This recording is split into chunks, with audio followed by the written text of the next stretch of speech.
Hello hello, bienvenue sur le podcast Les choses de la vie. Les choses simples sont belles. Partageons des ondes positives et profitons pleinement de chaque instant que nous offre la vie.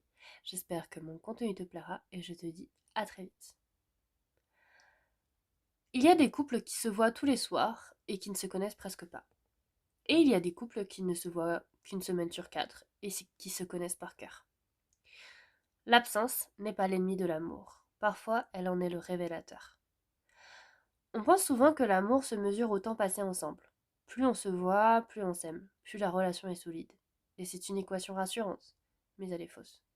Pensons à un couple qui vit sous le même toit depuis des années, qui partage chaque repas, chaque soirée devant la télévision, et qui pourtant, si on leur demandait de raconter en détail ce que l'autre a vécu cette semaine au travail, serait bien en peine de répondre précisément. La présence continue a fini par remplacer la vraie attention.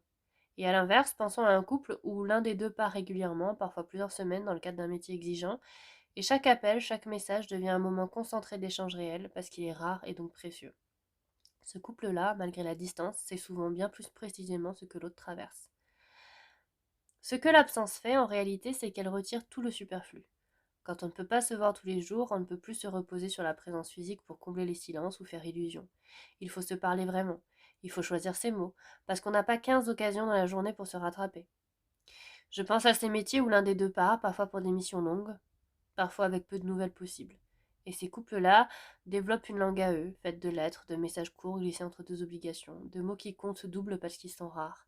Prenons l'exemple d'une personne dont le partenaire est injoignable plusieurs jours d'affilée. Elle apprend à écrire de longs messages, presque comme un journal adressé, qu'elle envoie d'un coup dès que le réseau revient.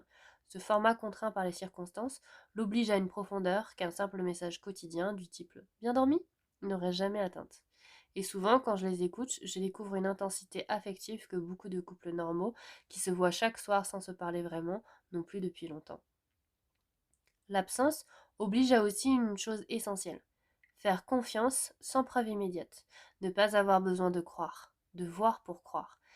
C'est une gymnastique difficile, presque spirituelle. On apprend à croire en la constance de l'autre, même quand on ne le voit pas agir. Et cette confiance-là, une fois construite, devient un socle extrêmement solide, parce qu'elle ne dépend pas du contrôle. Un exemple parlant, par exemple au début d'une relation à distance, chaque silence de quelques heures peut générer de l'angoisse. Pourquoi ne répond-il pas? Que se passe-t-il? Puis avec le temps, cette angoisse laisse place à une confiance construite sur l'expérience répétée. Chaque fois que le silence a été suivi d'un retour, d'une explication simple, la confiance s'est peu à peu ancrée. Ce n'est pas la naïveté qui construit cette confiance, c'est l'accumulation de preuves vécues.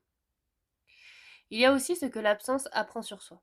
Le manque de l'autre nous renseigne. Si on se sent vide, diminué, en attente permanente, quand l'autre n'est pas là, c'est un signal. Et si au contraire l'absence nous rend plus présents à nous-mêmes, plus créatifs, tout en gardant une pensée chaleureuse pour l'autre, c'est peut-être le signe d'un amour qui laisse de la place plutôt que d'un amour qui étouffe.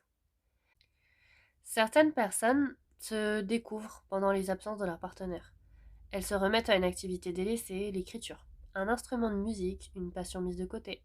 Et ce n'est pas un signe de désamour, c'est souvent le signe d'une relation suffisamment sécurisante pour que l'absence de l'autre devienne un espace habité plutôt qu'un vide anxieux. Et vous, quand l'autre est loin, qu'est-ce que ça révèle de votre relation? Un manque qui vous déstabilise ou une présence qui continue d'exister même dans le silence? L'absence, ce n'est pas un défaut du couple, c'est parfois son révélateur le plus honnête. Je vous remercie d'avoir écouté mon podcast. Je vous dis à très bientôt pour un nouvel épisode et en attendant, prenez bien soin de vous.